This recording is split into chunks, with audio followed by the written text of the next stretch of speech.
Imagina caminar por la calle en una tranquila ciudad de Ucrania. La noche es fresca, las luces de los faroles iluminan las aceras y el sonido de los pasos de los transeúntes se mezcla con la calma de la noche. Pero lo que nadie sabe es que, en la oscuridad, dos jóvenes con un martillo y un destornillador acechan a su próxima víctima.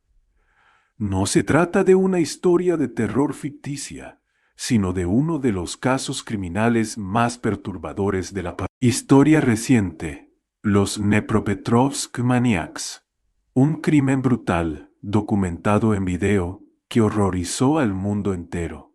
Entre junio y julio de 2007, esta ciudad se convirtió en el escenario de una serie de asesinatos indescriptibles. Los atacantes no tenían un patrón definido de víctimas. Cualquier persona podía convertirse en su próximo objetivo. La brutalidad con la que actuaban y su absoluta falta de remordimiento hicieron que este caso quedara grabado en la historia criminal.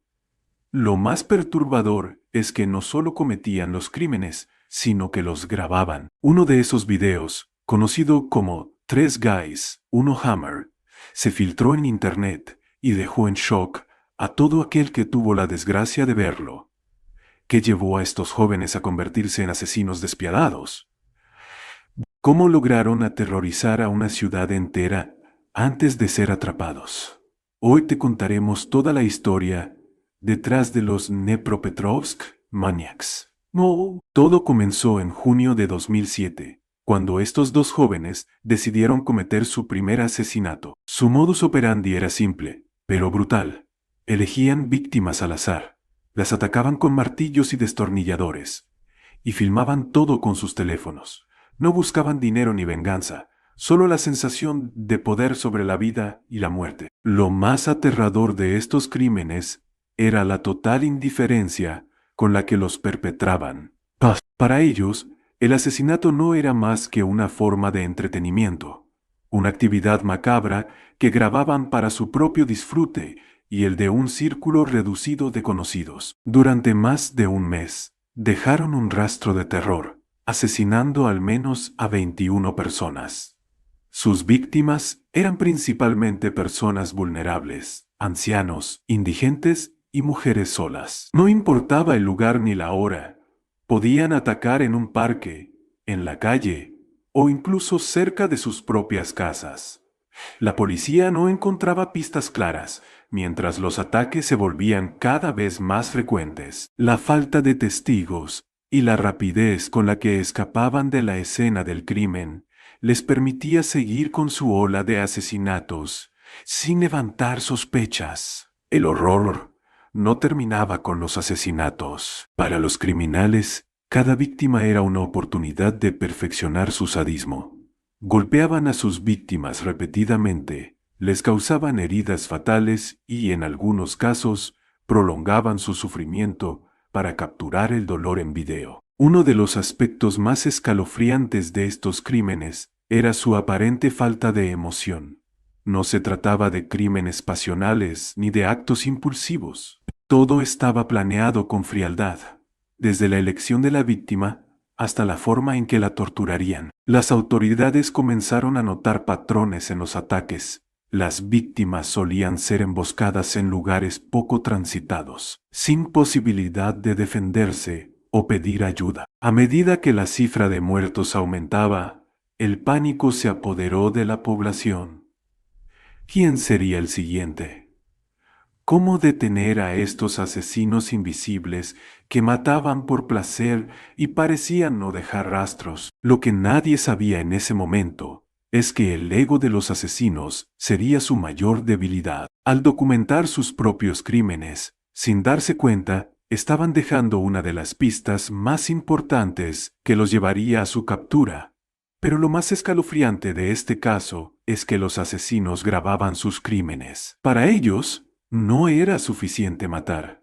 Necesitaban revivir el momento y compartirlo con otros. Uno de esos videos, conocido como 3 Guys, 1 Hammer, se filtró en internet y se convirtió en una de las grabaciones más perturbadoras de la historia del crimen. En él, se documenta el brutal asesinato de Sergei Yatsenko, un hombre de 48 años que simplemente tuvo la mala suerte de cruzarse en su camino.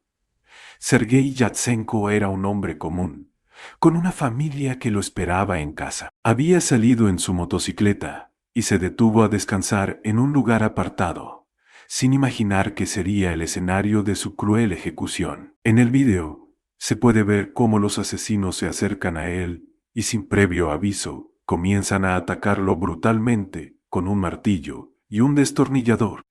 No muestran prisa ni duda, como si lo hubieran hecho muchas veces antes. El video es una de las grabaciones más perturbadoras en la historia del crimen, donde se ve cómo torturan a la víctima sin piedad mientras ríen y posan para la cámara. La crueldad de estos jóvenes no parecía tener límites. Para ellos, todo era un juego, un espectáculo de violencia que alimentaba su deseo de fama y notoriedad.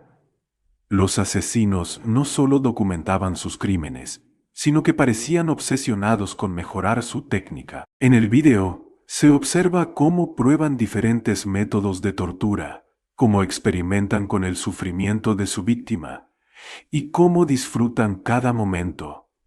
No hay compasión, no hay humanidad, solo el deseo de ver a otro ser humano sufrir de la manera más atroz posible. El video se filtró en foros de internet, impactando a todos aquellos que lo vieron. Algunos lo consideraron una simple leyenda urbana, hasta que se confirmó su autenticidad en la investigación policial. La grabación se convirtió en evidencia clave en el juicio y en una prueba irrefutable de la crueldad de estos asesinos. El impacto de 3 Guys, 1 Hammer fue devastador.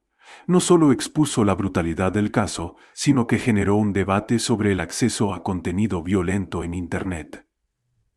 ¿Debería permitirse la circulación de material tan gráfico? ¿Qué efecto tiene en la psicología de quienes lo ven? Las imágenes de este crimen quedaron grabadas en la memoria colectiva, recordándonos hasta dónde puede llegar la depravación humana cuando no hay límites ni conciencia. Tras semanas de terror, la policía finalmente logró capturar a los responsables. Su error fue intentar vender un teléfono robado de una de sus víctimas, lo que permitió rastrear su ubicación. Cuando fueron arrestados, se encontraron múltiples videos y fotos de sus crímenes en sus teléfonos. La evidencia era abrumadora. Decenas de imágenes, grabaciones y objetos personales de sus víctimas, todo documentado como si se tratara de trofeos de caza. Durante los interrogatorios, Sayenko y Suprunyuk se mostraron fríos e indiferentes. Nunca mostraron remordimiento, ni siquiera cuando se enfrentaban a las pruebas más contundentes en su contra. Para ellos, sus víctimas no eran más que objetos, medios para alcanzar un macabro sentido de entretenimiento. La policía intentó obtener respuestas, pero sus declaraciones carecían de emoción. Eran jóvenes sin ninguna justificación clara, sin un motivo aparente más allá del placer de matar. El juicio comenzó en 2009 y captó la atención de todo el mundo. La gente no podía comprender cómo 2 jóvenes aparentemente normales podían haber cometido actos tan atroces sin mostrar el más mínimo remordimiento. Se revelaron detalles aún más escalofriantes, como los planes que tenían para seguir matando o la forma en que se burlaban de la policía en sus grabaciones. Las familias de las víctimas estuvieron presentes en cada audiencia, exigiendo justicia. En sus rostros se veía el dolor y la incredulidad ante la crueldad de los acusados. Algunos estallaron en lágrimas al ver los videos presentados como prueba, mientras que otros no soportaron la angustia y abandonaron la sala. En 2009, Víctor Sayenko e Igor Suprunyuk fueron condenados a cadena perpetua por asesinato múltiple con extrema crueldad. Durante la sentencia, los acusados se mantuvieron inexpresivos, sin mostrar arrepentimiento ni emoción alguna. Su compañero, Alexander Hansa, quien participó en los robos pero no en los asesinatos, recibió una condena menor de 9 años. El veredicto trajo algo de alivio a las familias, pero el impacto del caso quedó marcado en la sociedad. El miedo, la indignación y el horror que provocaron estos crímenes jamás se borrarán de la memoria de quienes vivieron aquellos días de terror en Ucrania. El caso de los Dnepropetrovsk Maniacs dejó una marca imborrable en la historia del crimen, no solo por la brutalidad de sus acciones, sino porque nos recuerda que el mal puede ocultarse en cualquier persona, en cualquier ciudad, en cualquier momento. Estos dos jóvenes, sin antecedentes criminales y provenientes de familias comunes, demostraron que la monstruosidad puede surgir de donde menos se espera. El impacto de este caso no se limitó a Ucrania. La viralización de su video llevó a debates sobre el acceso a contenido violento en Internet y el impacto psicológico que tiene en quienes lo ven. Muchos aseguran que la facilidad con la que se difunden este tipo de materiales puede influenciar a mentes inestables, alimentando un ciclo de violencia sin fin. Algunos expertos en criminología argumentan que la exposición constante a este contenido puede desensibilizar a las personas, reduciendo la empatía y normalizando la violencia extrema. El video de tres guys, uno Hammer, se convirtió en uno de los materiales más infames de la web profunda, compartido en foros oscuros, donde algunos lo veían por morbo, otros por curiosidad y algunos pocos incluso como inspiración. Este fenómeno abrió una discusión global sobre los efectos de la violencia explícita en la psique humana y sobre el peligro de glorificar asesinos en la cultura digital. Las familias de las víctimas siguen viviendo con el dolor de lo ocurrido, y muchos de ellos han exigido que el video sea eliminado por completo de Internet, aunque la realidad es que sigue circulando en la red, alimentando el morbo de quienes buscan contenido extremo. A día de hoy, Ucrania recuerda este caso como uno de los más horribles de su historia moderna. El miedo que se vivió en aquel verano de 2007 quedó grabado en la memoria colectiva, y el caso sigue siendo analizado en documentales y estudios criminalísticos. Lo que comenzó como un juego macabro para dos jóvenes sin rumbo, terminó convirtiéndose en una pesadilla para decenas de familias, y en un recordatorio de que el peligro puede acechar donde menos lo esperamos. ¿Y tú? ¿Qué opinas sobre este caso? ¿Crees que el Internet ha contribuido a la glorificación del crimen? ¿O crees que estos actos son el resultado de mentes perturbadas sin relación con la sociedad? ¿Es posible prevenir casos así en el futuro? ¿O estamos condenados a ver más crímenes de este tipo? Déjamelo en los comentarios, y si te gustó el video, no olvides suscribirte para más contenido de crímenes reales.